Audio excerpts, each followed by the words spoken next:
Selamat siang ibu-ibu semua yang luar biasa ya. Selamat sore Bu. Nah, ini kalau Ibu Ning bilang saya menginspirasi, kayaknya kebalik deh. Saya yang mendapat banyak inspirasi dari Ibu Ningsih ya. Nah, ibu-ibu memang yang dikatakan oleh Ibu Ningsih itu betul. Ya, sekarang ini di era kenormalan baru itu kita sudah harus menyesuaikan diri lagi dengan site ya. Karena bagaimanapun juga onsite itu lebih gimana ya, lebih ngangeni lah kalau orang Jawa itu bilang ya, karena kita bisa bertemu secara tatap muka ya. Memang perlu waktu untuk kita pergi ke satu tempat dan lain sebagainya, tapi pengorbanan kita itu dibayar ya dengan apa namanya, suasana yang berbeda ya. Memang secara online pun kita juga diberkati ya, karena memang secara online begini kita bisa jumpa, tadi kata Ibu Ning betul, kita bisa jumpa ibu-ibu yang dari luar kota, luar pulau, bahkan ke luar negeri ya. Tetapi bagi ibu-ibu yang di kota-kota masing-masing, kalau saya sarankan begitu ada apa namanya onsite, maka ibu-ibu harus ikut di dalam onsite tersebut ya, karena bagaimanapun itu onsite itu tidak bisa tergantikan ya. Nah, kita bersyukur masih diberi kesempatan via Zoom ini kita dapat bertatap muka ya, kita dapat belajar bersama. Dan pada sore hari ini saya tergelitik ya dengan pertanyaan, apa namanya, ini dulu deh, apa teka-teki dulu deh Kuning ya. Ayo ibu-ibu, siapa yang bisa jawab nanti dapat hadiahnya ya. Ini Kuning aja jurinya ya. Karena Ya. saya gak Ibu-ibu pasti Buku Malam menyediakan door prize untuk kita ya. Ya. Mari silakan. 3 orang ya yang jawabnya betul ya. Berapa Bu? Berapa orang? 3. 3 orang. Siap. Ya, oke ya. Saya mau tanya tentang judul Zoom seminar sore ini. Siapa yang bertanya pertanyaan ini? What is the truth? Ya, apakah kebenaran itu? Ayo, siapa yang bisa menjawab? 3 orang akan mendapatkan door prize ya, nanti dikirim.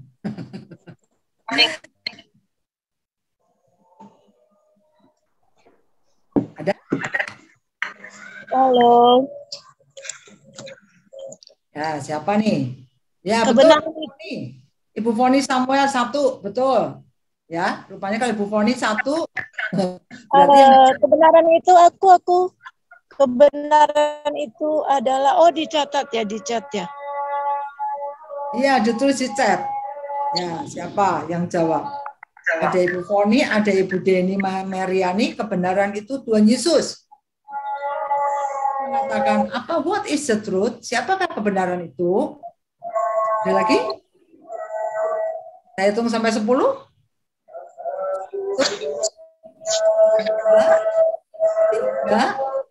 4, 5, 6, 7, 8, 9, 10. Jawaban yang benar adalah dari Ibu Foni Samuel. Nah, ya ibu-ibu, ya kita akan lihat ya di mana ayatnya.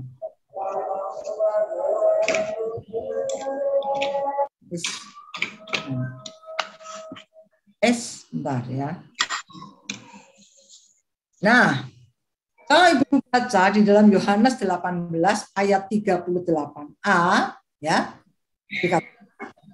kata Pilatus kepadanya, apakah kebenaran itu? Ya. Kita masih dalam suasana kebangkitan Tuhan Yesus ya. Sebelum minggu depan kita akan memperingati kenaikannya.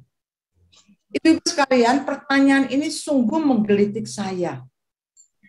Karena yang bertanya itu bukan orang awam. Ya. Seorang gubernur ya, dan sebelumnya ayat ini itu didahului oleh perkataan Tuhan Yesus sendiri. Di dalam Yohanes 18 ayat yang ke-37 katakan, maka Pilatus kepadanya, jadi engkau adalah raja? Jawab Yesus, engkau mengatakan bahwa aku adalah raja. Untuk itulah aku lahir dan untuk itulah aku datang ke dalam dunia ini, supaya aku memberi kesaksian tentang kebenaran. Setiap orang yang berasal dari kebenaran mendengarkan suaraku. Ibu-ibu sekalian, kenapa kebenaran itu begitu penting? Ya, dan kebenaran itu seringkali disangkal. Artinya apa? Kita tahu itu benar, tapi kita sangkal kebenaran itu. Nah, ya, itu sebabnya kenapa Yesus perlu 40 hari setelah dia bangkit, dia menampakkan diri kepada murid-muridnya, setidaknya ada 10 kali dicatat dalam Alkitab, hanya untuk meyakinkan murid-muridnya bahwa dia itu hidup, dia itu Mesias. Karena kalau ibu-ibu baca, setelah peristiwa kebangkitan, itu terjadi hal-hal yang aneh-aneh. Maria pertamanya disangka Yesus itu tukang kebun. Ketika Yesus menemui mereka, disangka Yesus itu hantu. 2 orang murid yang ke Emmaus, mereka berkata dengan sedih, ya, apa engkau nggak tahu tentang apa Yesus yang kami sangka dia akan menjadi raja, ternyata dia mati dengan tragis di kayu salib. Thomas, sebelum aku mencucukkan tanganku, ya, aku nggak percaya. Jadi ibu-ibu, ya, kebenaran itu harus Yesus sampaikan sebelum dia naik ke surga. Lihat, Matius 28 ayat 12, 13 dan 15 dikatakan demikian. Dan sesudah berunding dengan tua-tua, mereka mengambil keputusan lalu memberikan sejumlah besar uang kepada serdadu-serdadu itu. Dan berkata, kamu harus mengatakan bahwa murid-muridnya datang malam-malam dan mencurinya ketika kamu sedang tidur. Ayat 15, mereka menerima uang itu dan berbuat seperti yang dipesankan kepada mereka, dan cerita itu tersiar di antara orang Yahudi sampai sekarang ini. Saya ketika membaca ayat yang kalimat terakhir, dan cerita itu tersiar di antara orang Yahudi sampai sekarang ini, saya antara sedih dan bersyukur. Untung nggak dikatakan cerita itu tersiar di antara orang-orang sampai saat ini. Ya, karena kita tidak seperti orang Yahudi. Kita tidak percaya bahwa Yesus itu mayatnya dicuri. Tapi kalau ibu-ibu, ya, teman-teman pergi ke Israel sekarang ini, ya, sampai sekarang ini, mereka tetap percaya bahwa Yesus itu bukan Mesias. Karena yang namanya Mesias itu nggak mungkin mati di kayu salib. Jadi ibu-ibu, betapa berita tentang kebenaran itu jangan disepelekan. Saya ketika membaca ini, ya Tuhan, 2000 tahun Alkitab ini ditulis. Ayat ini mencatat dan cerita kebohongan itu tetap dipercaya, tetap tersiar di antara orang Yahudi sampai sekarang ini. Mengerikan bukan?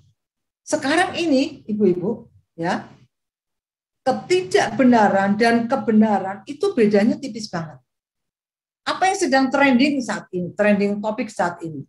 Beberapa waktu yang lalu, WhatsApp kita penuh, ya, itu tentang berita beberapa gereja menerima uang dari tokoh ini, gitu ya. Kemudian disangkal dan kemudian ada yang mengatakan betul, sehingga kita yang membaca atau kita yang melihat, ya, video-video itu jadi bingung. Ini yang benar yang mana sih, gitu kan? Betapa kita sekarang mesti hati-hati tentang berita-berita yang kita baca maupun kita dengar. Nah, bagaimana sih kebenaran menurut dunia itu? Kebenaran menurut dunia itu yang pertama relatif. Artinya apa? Enggak pasti. Apa contohnya?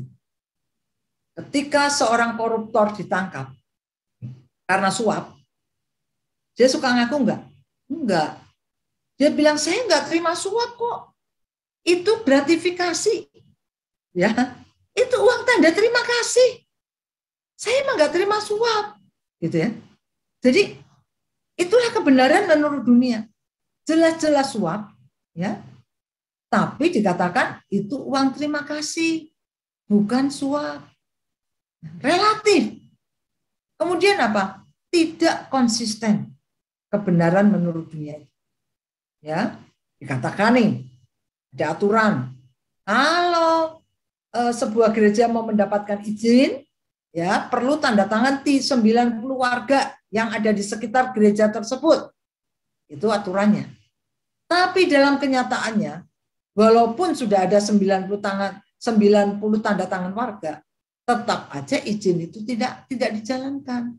Tidak disetujui. Menunjukkan apa? Kebenaran menurut dunia itu tidak konsisten. Ya. Tahu itu benar, tapi itu tidak dijalankan. Apalagi kebenaran menurut dunia itu bisa dimanipulasi.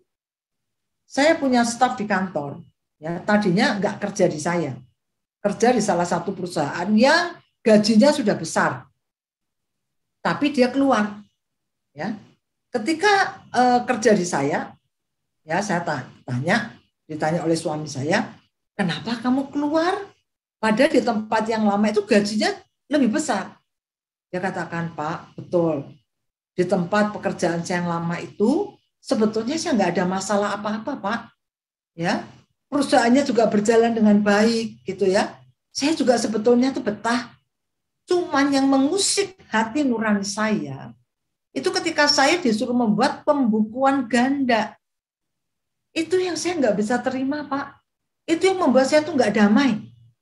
Ya, menurut dunia, itu mah nggak apa-apa tuh semua perusahaan juga membuat hal yang sama, bukan? Kebenaran menurut dunia itu bisa dimanipulasi. Tapi bagi anak-anak Tuhan yang berpegang pada hati nurani, ya, dia akan merasa risih, dia akan merasa nggak nyaman ketika dia harus berhadapan dengan sesuatu yang memang itu adalah dosa. Kebenaran menurut dunia apalagi? Mudah untuk kompromi. Ibu, saya juga pernah ngalami, saya juga ngaku ya, bahwa kadang-kadang nggak gampang. Satu kali saya ke Jakarta, dulu nih ya, kejadiannya udah beberapa tahun lalu. Saya nggak tahu kalau ada ganjil genap. Ya saya lupa itu ada ganjil genap. Nah, mobil saya, pokoknya saya lupa tuh harinya, pokoknya harinya mestinya genap, mobil saya nomornya ganjil. Nah, kemudian di salah satu tikungan, saya pergi dengan menantu saya. Ya kita udah mau buru-buru, ada acara, polisi bilang ke menantu saya, Pak, Bapak ditilang nih, ya, bahwa melanggar ganjil genap. Harusnya ini adalah hari genap. Tapi mobilnya Bapak itu ganjil. Bapak Ibu, ibu-ibu, ya. Saya tahu itu salah. Menantu saya juga tahu kalau itu memang, ya udah saya memang ngaku kalau saya lupa, kitanya lupa, gitu ya. Apa yang saya lakukan? Apa yang menantu saya lakukan? Saya sih diam aja. Menantu saya bilang, Pak, bisa nggak Pak? Ya tilang di tempat aja. Ya. Nggak pernah lupa tuh. Iya ya, sering kali kita ini suka kompromi dengan yang namanya kebenaran menurut dunia. Polisinya bilang boleh tilang di tempat, ya. Akhirnya dia tentukan bayar berapa gitu, saya lupa, gitu ya. Ketika menantu saya udah kasih uang itu, saya nggak damai sih sebetulnya. Ya saya tahu itu salah, tapi itulah kebenaran menurut dunia. Dan betul-betul ya saya minta ampun kepada Tuhan, ampuni saya. Saya telah kompromi dengan dunia ini. Ya, itulah kebenaran menurut dunia. Beberapa waktu yang lalu ada yang datang kepada saya, ya. Boleh nggak Bu bercerai? Karena yang minta cerai itu suami saya. Sudah berkali-kali dia minta untuk pisah. Awalnya saya tidak mengiyakan. Bertahun-tahun saya tidak mengiyakan. Ya. Tapi sekarang saya udah nggak tahan, Bu. Udah dianya tuh nggak kerja benar, saya yang kerja, omongannya kasar. Ya. Sekarang anak saya udah cukup besar, dan sudah saatnya lah, Bu, saya mau berpisah saja. Karena dia kan yang selalu minta, ya udahan aja kalau berantem itu. Udahan aja. Awalnya saya berkata, janganlah. Tapi sekarang, Bu, saya berkata, iya, sekarang saatnya kita berpisah. Saya katakan, banyak sih saya katakan kepada dia. Intinya, kalau kamu bisa bertahan selama 8 tahun dengan suami model seperti itu, ya, dan kamu kuat, coba kamu bertahan lagi. Ya. Kalau kamu kuat 8 tahun, saya percaya Tuhan akan memberi kekuatan lebih lagi. Dan kalau kamu, ya, Tuhan berikan suami model seperti itu, saya percaya itu bukan kebetulan, itu bukan salah pilihan, tapi memang kamu kuat. Ya. Dan justru suami model seperti itulah yang akan mengasah kamu untuk kamu makin serupa dengan Kristus. Ya, awalnya dia sih nggak terima dikatakan demikian. Ya. Lalu saya saksikan adik saya sendiri. Masih bersyukur loh. Ya. Suami kamu itu masih kerja walaupun pendapatannya tidak seberapa. Adik saya punya suami yang nggak kerja, ya, hidupnya hanya di depan laptop, lihat berita-berita, bukan sepanjang 8 bulan, bukan sepanjang 8 tahun, sepanjang 22 tahun. 22 tahun yang lalu, saya dengan ayah saya mendatangi ayah dari mertuanya lah ceritanya, ya. Mertuanya saja, saya katakan, mertuanya saja itu berkata kepada ayah saya, kalau seandainya adik saya mau cerai, mertuanya saja itu mengizinkan. Bahkan dia katakan, saya minta maaf, karena anak saya ini yang salah. Anaknya tuh master, ya, nggak tahu gimana. Satu kali dia keluar dari pekerjaan dan sama sekali nggak mau kerja. Sampai sekarang. Mertuanya adik saya itu berkata, kalau sampai kamu mau cerai, saya mengizinkan, saya sangat memahami. Ya, saya akan tetap mensupport anak-anak kamu sampai selesai kuliah semua. Mertuanya berkata demikian. Tapi apa kata adik saya? Adik saya berkata, saya tidak akan cerai. Saya akan tetap bertahan, membesarkan ketiga anak saya. Ibu, teman-teman, ya, untuk kita berpijak kepada sebuah kebenaran, itu memang harus bayar harga. Saya katakan kepada ibu yang mau cerai, kamu anak cuma 1, suami masih kerja, syukurilah. Mau nggak kamu bayar harga? Ya. Kamu tahu apa yang diterima oleh adik saya? Sekarang ini anaknya adik saya, 1 jadi master, satunya sarjana ekonomi, satunya hampir wisuda. Kenapa? Mereka melihat seorang wanita, seorang ibu yang tegar, seorang ibu yang berpegang pada kebenaran firman, seorang ibu yang sungguh hidup mengandalkan Tuhan. Tuhan menghargai, ya, ketegaran adik saya ini. Kebenaran yang dia pegang. Padahal mertuanya sendiri mendukung karena memang anaknya yang salah. Ya. Ibu-ibu sekalian, kebenaran menurut dunia itu relatif. Tidak konsisten, bisa dimanipulasi, mudah kompromi. Ya. Bagaimana kebenaran yang hakiki itu? Ya, yang pertama, kebenaran yang hakiki, kebenaran yang sejati, itu sifatnya mutlak. Itu tidak kompromi. Ya, kebenaran yang hakiki itu sifatnya mutlak dan tidak kompromi. Beberapa tahun yang lalu, ketika itu bulan puasa, ya, saya berlibur ke Batu Malang dengan cucu saya. Nah, cucu saya waktu itu umurnya 6 tahun, yang satu umurnya 8 tahun. Jika saya mau makan pagi, ya, di tempat pintu masuk breakfast itu, ini hotelnya memang hotel yang cukup mahal, ya. Tertulis anak di atas 5 tahun bayar 50%. Cucu saya itu baru saja 2 bulan yang lalu, 2 bulan sebelumnya, itu usianya 6 tahun. Dan cucu saya itu nggak besar badannya, ya. Lalu kemudian makannya juga nggak banyak.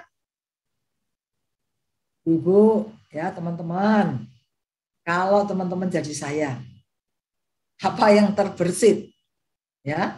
Saya dalam hati waktu itu, ya, ini kisahnya kira-kira 4 tahun yang lalu lah sebelum pandemi. Waduh, 50% itu 75.000, ya. Ini 2 anak berarti 150.000 untuk makan pagi yang dia makan juga paling cuma bubur ayam, gitu ya. Ada sih dalam hati saya tuh perasaan, aduh, mahal banget ya, gitu. Tapi saya udah ada di tempat breakfast itu, nggak mungkin saya berkata kepada cucu saya, ya, satu di kamar aja, nggak mungkin.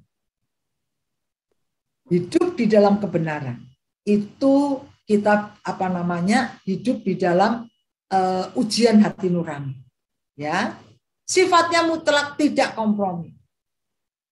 Saya berkata kepada waitersnya, Mbak, ini cucu saya ngaku terus terang, ini cucu saya umurnya 6 tahun, ya, satu 8 tahun, dan nggak apa-apa lah bayarnya 50% ya Mbak ya. Saya katakan, iya Bu.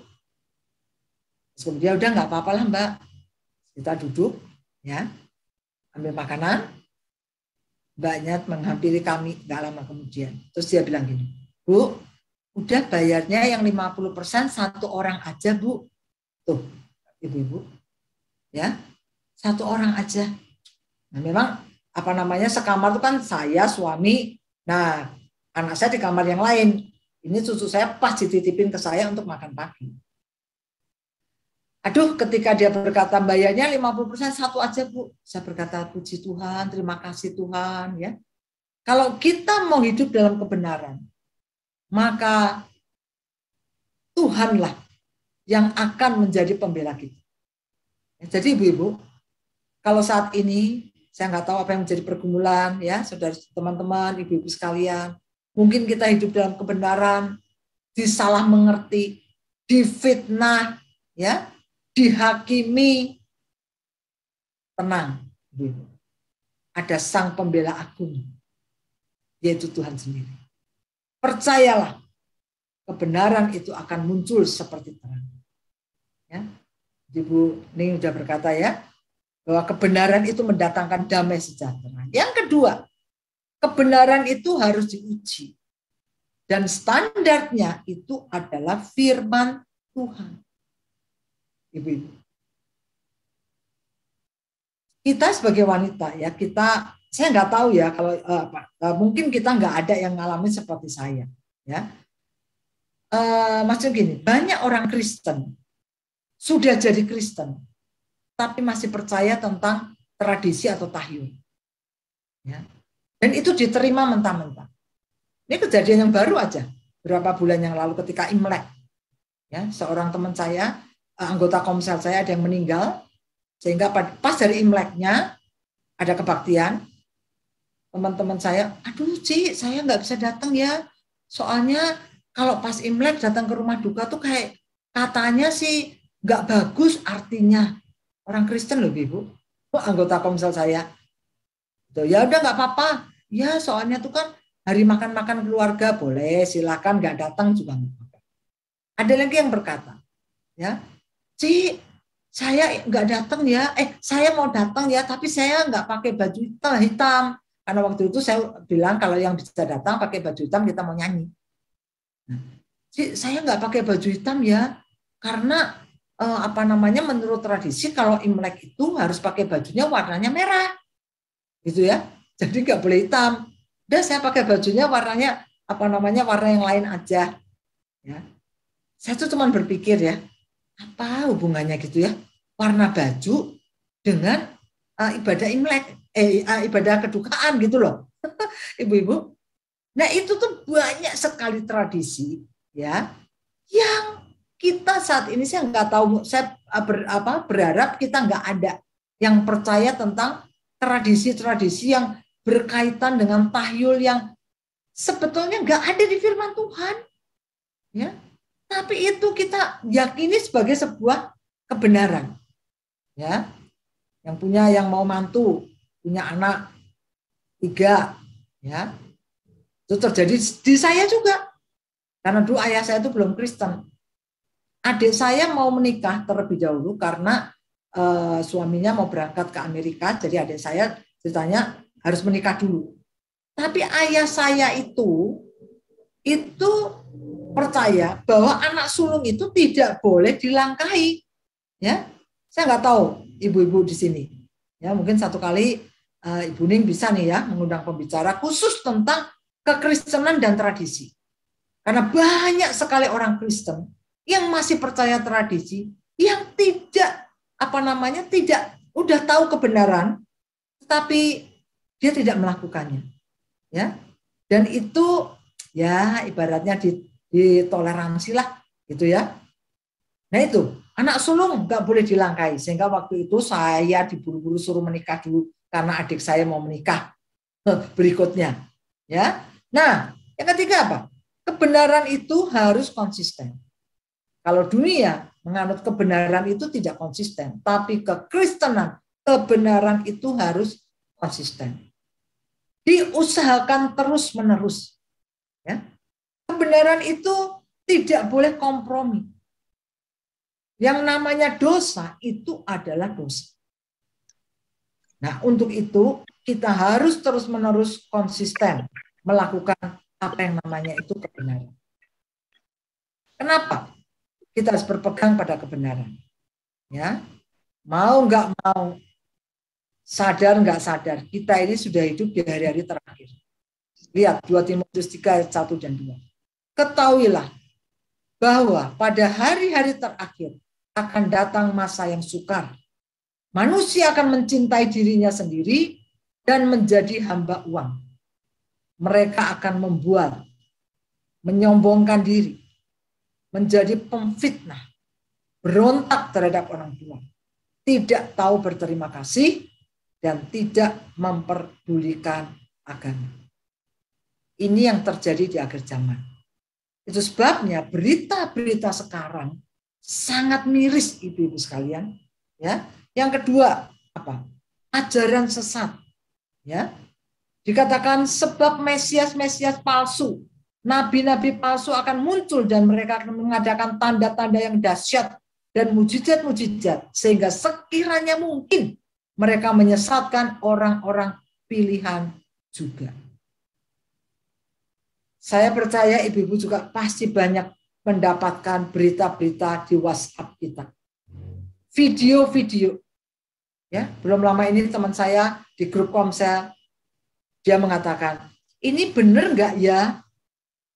Ada seorang ya yang mengatakan kita ini sudah masuk di 7 tahun masa sengsara. COVID itu merupakan salah satu tanda ya dari masa sengsara itu. Oleh sebab itu dia mendengar pesan Tuhan, jualah hartamu, pindah dari perkotaan. Waduh, ngeri saudara. Dan itu followernya yang nontonnya itu enggak 80 orang nih ya, tapi ribuan. Orang sekarang sangat senang mendengarkan berita-berita seperti itu daripada mendengarkan berita tentang kebenaran. Berita-berita yang sensasional itu mereka sangat suka dibandingkan berita-berita tentang kebenaran. Hati-hati. Ibu-ibu yang punya banyak waktu, ya, yang suka lihat YouTube, pilih dan pilahlah. Mana ajaran yang sehat, mana ajaran yang sungguh-sungguh murni kebenarannya, dan mana ajaran yang sesat. Ya. Karena memang kita ini hidup di akhir zaman, Ibu-ibu. Banyak orang akan membuat, dikatakan, menjadi pemfitnah, tidak memperdulikan agama. Wah, ngeri. Ada seorang anak muda, jelas-jelas dia ngaku, saya mah ateis. Ya. Saya nggak percaya tentang adanya Tuhan. Karena pendapatnya itu, maka dia punya prinsip, apalagi anak pernah sekolah di luar negeri. Ya. Bagi saya, pornografi, segala macam itu hal yang biasa. Di luar negeri hal yang biasa, kenapa harus jadi masalah? Ya. Nonton, saya udah menikah, nonton hal pornografi gitu di di laptop, di YouTube, dimanapun juga kan masalah. Apa masalahnya nonton itu? Ya, bagi saya orang mati ya udah selesai. Saya lagi bergumul untuk anak muda ini, untuk membuat orang percaya kepada Tuhan. Ya, itu adalah kasih karunia Tuhan sendiri. Mengerikan sekali. Engkau yang punya anak di luar negeri, banyaklah berdoa. Karena sekarang ini, kemajuan teknologi, ya, tadi Ibu Ning juga sudah mengatakan, bukan? Di satu sisi itu baik, tapi di sisi yang lain, sangat-sangat mengerikan. Dulu, untuk kita tahu ajaran-ajaran sesat seperti itu, agak jarang ya. Sebelum kita kenal yang namanya YouTube, Facebook, Instagram, sekarang coba tiap hari kita dibombardir oleh ajaran-ajaran yang macam-macam sekali.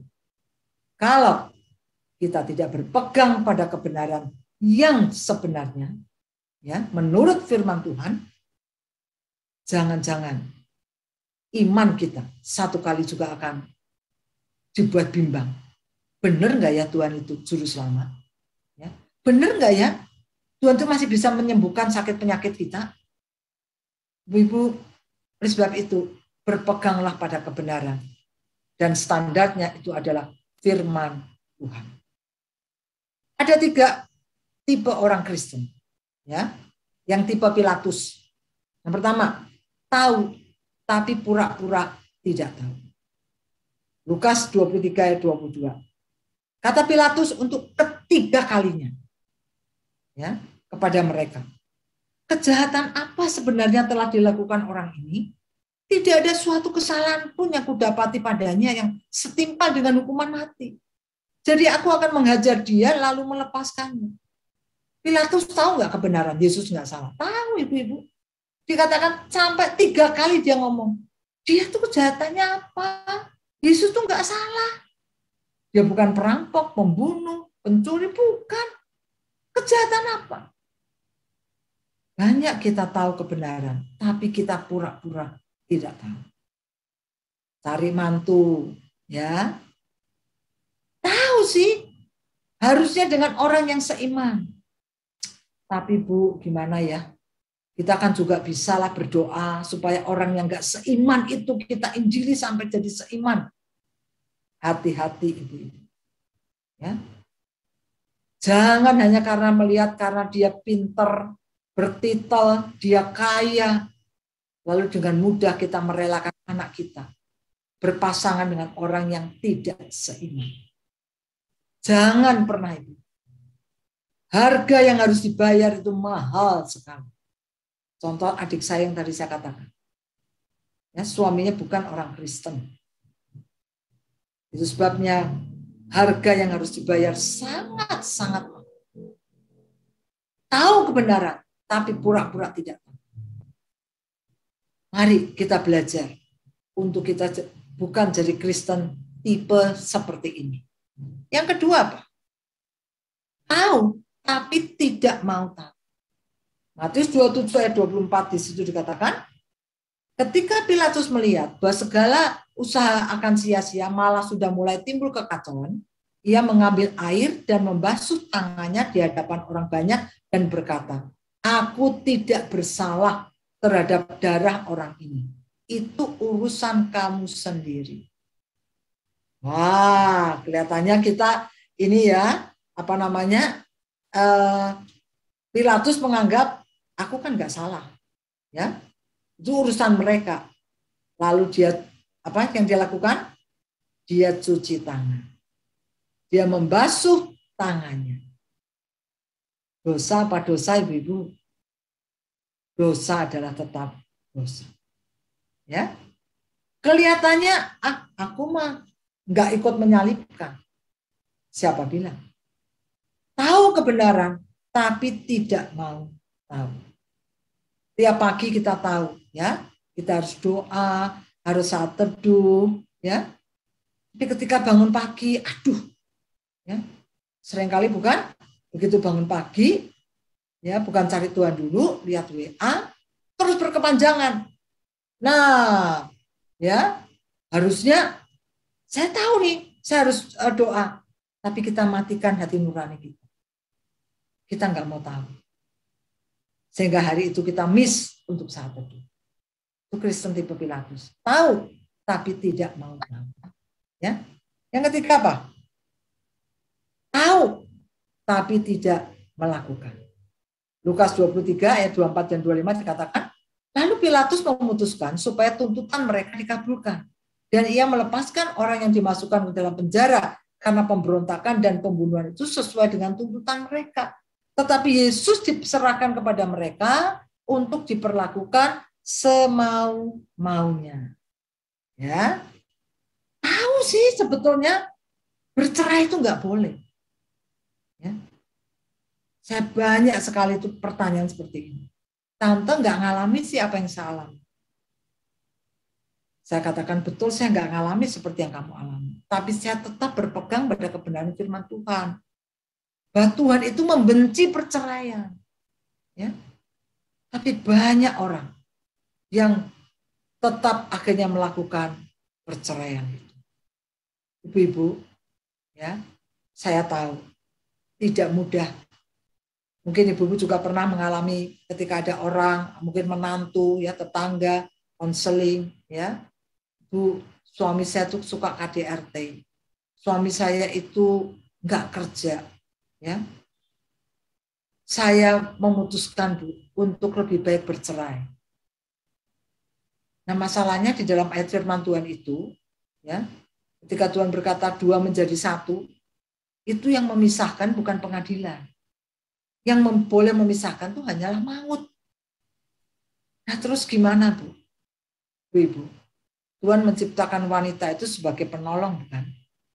Penolong itu adalah penolong yang punya hatinya Tuhan. Ya, kita itu penolong kecil. Tuhan penolong yang besar. Kalau penolong kecil itu nggak sanggup lagi, datanglah kepada penolong yang besar. Saya sungguh percaya, Ibu. Ya, ketika kita tidak berdaya, maka Tuhanlah yang akan turun tangan. Ya, saya tidak tahu keluarga dari kita masing-masing. Ya, mungkin ada yang saat ini sedang bergumul untuk keluarganya. Ibu, saya cuma titip satu pesan. Kita tetap berpegang pada kebenaran firman. Kalau kita lakukan bagian kita, percaya Tuhan akan lakukan bagiannya Tuhan. Ya, bagaimana hidup dalam kebenaran? Yang pertama, mau nggak mau kita harus punya persekutuan dengan Tuhan dan firman-Nya. Itu yang menjadi kekuatan kita dan itu yang membuat kita itu menjadi peka. Oh iya, ini salah. Semakin kau dekat dengan Tuhan, maka semakin kau bisa membedakan ini benar dan ini enggak benar. Karena sekarang kebenaran itu bedanya tipis banget dengan ketidakbenaran. Ya. Yang kedua bagi saya, bagaimana hidup dalam kebenaran? Milikilah komunitas yang sehat. Ya. Komunitas yang sehat itulah yang bisa menolong kita untuk membedakan ini yang benar dan ini yang enggak benar. Satu kali saya mau pelayanan keluar pulau, ya, dengan satu tim pelayanan wanita bijak. Saya belum beli tiket, teman saya udah beli tiket. Ketika sudah dekat harinya, ya, karena waktu itu tiket promo teman saya udah beli 2. Suaminya teman saya ini sakit. Teman saya ini bilang gini, Hukum, bisa nggak Hukum gantiin tiket saya? Nanti saya kasih KTP saya, ya, karena saya nggak bisa berangkat. Ibu, di satu sisi saya kasihan kepada teman saya ini, tapi di sisi yang lain saya bergumul, Tuhan, ya, saya ini mau melayani. Kalau saya lakukan ini, apa yang harus saya katakan? Ya, saya harus bohong, itu bukan KTP saya. Ibu-ibu, sekalipun tujuan saya menolong teman saya, karena tiketnya nggak bisa dikembalikan. Tapi hati nurani saya ini berbunyi, alarm ini bunyi. Ya, kamu kalau lakukan itu, kamu bohong. Dengan berat hati saya katakan pada teman saya, Bu, kita sama-sama mau pelayanan, ya. Saya tahu ibu perlu uang, ya, dan saya tahu tiket itu mungkin nggak bisa dikembalikan. Tapi saya nggak mau bohong, Bu. Benar nggak? Saya katakan demikian. Ya, hati nurani saya nggak bisa berkata menerima hal itu. Bersyukur ya teman saya ini berkata, iyalah Bu, nggak apa-apa deh. Itu saya tahu kok. Akhirnya saya nggak jadi ambil tiket itu. Saya katakan, coba kamu urus di airline-nya, ya. Siapa tahu bisa dipulangi. Dan walaupun itu dipulangi hanya 10% kalau nggak salah. Tapi saya bisa berangkat pelayanan dengan sukacita dan dia juga bisa tetap merawat suaminya sekalipun nggak berangkat juga dengan sukacita. Ibu, miliki komunitas yang sehat, ya. Itu yang mengasah kita untuk kita peka mana yang benar, mana yang tidak benar. Yang terakhir adalah kebenaran apa sih yang harus kita wartakan. Ini tugas ibu-ibu dan tugas saya. Yang pertama, yang harus kita wartakan itu adalah jaminan keselamatan. Kita sedang berlomba dengan waktu. Ya, tadi ada yang mengatakan ya, urut Nehemia kalau nggak salah. Ini betul, ini adalah kebenaran. Akulah jalan dan kebenaran dan hidup. Tidak ada seorang manusia pun yang datang kepada Bapa kecuali melalui Aku. Ya, lalu kemudian 2 apa? Jaminan pengampunan dosa. Yang ketiga apa? Jaminan pemeliharaan. Ya, 3 hal ini. Setelah kita diselamatkan, ya, bukan berarti kita nggak bisa berdosa, bisa. Tapi kita punya jaminan bahwa kalau kita mengaku, maka Ia adalah setia dan adil, sehingga Dia akan mengampuni segala dosa kita dan menyucikan kita dari segala kejahatan. 3 jaminan apa? Pemeliharaan Tuhan. Ini yang harus kita beritakan. Sekarang ini di mana orang banyak putus asa, di saat di mana orang banyak mengalami kesulitan ekonomi, ibu dan saya, dan imani firman ini. Pandanglah burung-burung di langit yang tidak menabuh dan tidak menuai, tidak mengumpulkan bekal dalam lumbung, namun diberi makan oleh Bapamu yang di surga. Bukankah kamu jauh melebihi burung-burung itu? Ya, ibu-ibu, 3 jaminan ini adalah satu kebenaran yang harus kita wartakan. Dan itu tugas ibu-ibu sekalian dan tugas kita sampai saat ini. Dimanapun kau ditempatkan, mari peganglah kebenaran itu. Karena kebenaran itulah yang menjadi sumber kita dimerdekakan oleh Tuhan, ya, yang menjadi sumber kesaksian hidup kita, sumber damai sejahtera, ya. Kebenaran itulah yang dinantikan oleh dunia. Amin. Mari kita akan masuk di dalam doa, ya. Bapa di dalam surga, kami tahu Tuhan, tidak mudah untuk kami menyuarakan kebenaran. Karena iblis terus berusaha membelokkan kebenaran itu dengan cara yang begitu licik. Sehingga kami seringkali Tuhan mematikan hati nurani kami kami kompromi dengan dosa. Tuhan, pada sore hari ini, biarlah perkataan Pilatus itu menjadi satu perkataan yang harus kami jawab setiap hari. Apakah kebenaran itu? Kebenaran yang hakiki, kebenaran yang mutlak. Standarnya itu adalah firman Tuhan. Kebenaran yang konsisten, kebenaran yang tidak kompromi dengan dosa, dan kebenaran yang harus dibayar dengan harga yang mahal. Tuhan Yesus, jadikan kami sebagai anak-anak Tuhan. Kalau kami selalu mengaku kami adalah garam dan terang, biarlah hidup kami selalu berpegang pada kebenaran. Sekalipun di tengah-tengah kami dibombardir oleh berita-berita yang membuat kadang-kadang kami bingung, kadang-kadang kami ragu-ragu, mana yang benar dan mana yang tidak benar.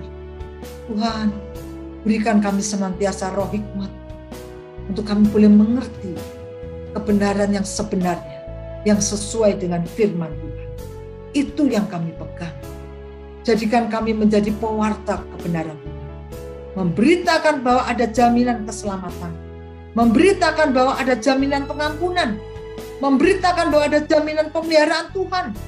Sehingga Tuhan dimanapun kami berada, orang-orang di sekitar kami beroleh kasih karunia. Ketika mereka mendengar kesaksian apa yang kami alami bersama dengan Tuhan. Terima kasih ya Tuhan. Hamba-Mu selesai berbicara, tapi biarlah firman-Mu ini terus berkumandang di dalam hati kami. Terus Tuhan aktifkan hati nurani kami, supaya kami boleh senantiasa hidup di dalam kebenaran Tuhan. Di dalam nama Tuhan Yesus, berkati semua ibu-ibu di Women Movement. Kalau mereka saat ini ada dalam pergumulan keluarga, pergumulan ekonomi, pergumulan rumah tangga, Tuhan, Engkau sang kebenaran menjadi pembela buat mereka. Kuatkan mereka, Tuhan. Kuatkan mereka. Supaya kami tidak kompromi dengan dosa. Di saat-saat yang sulit seperti sekarang. Tuhan, tolonglah. Supaya kiranya kami boleh menjadi saksi-saksi Tuhan. Kami boleh bersaksi bagaimana ketika kami menjunjung tinggi kebenaran, Engkau menjadi pembela kami. Tuhan, di saat-saat kami mungkin tidak bisa membela diri, sekalipun kami benar, Tuhan, Engkau pembela kami. Dan Engkau akan memunculkan kebenaran itu. Berikan kami hati seperti hati-Mu. Berikan kami Tuhan hati yang penuh dengan pengampunan. Terima kasih Tuhan. Kami mengampuni orang-orang yang mungkin memfitnah kami, yang tidak suka kepada kami ketika kami berjalan dalam kebenaran. Ampuni mereka Tuhan. Tapi kami mau tetap berpegang pada kebenaran yang sejati, yaitu firman Tuhan. Terima kasih Tuhan. Di dalam nama Tuhan Yesus kami berdoa. Amin.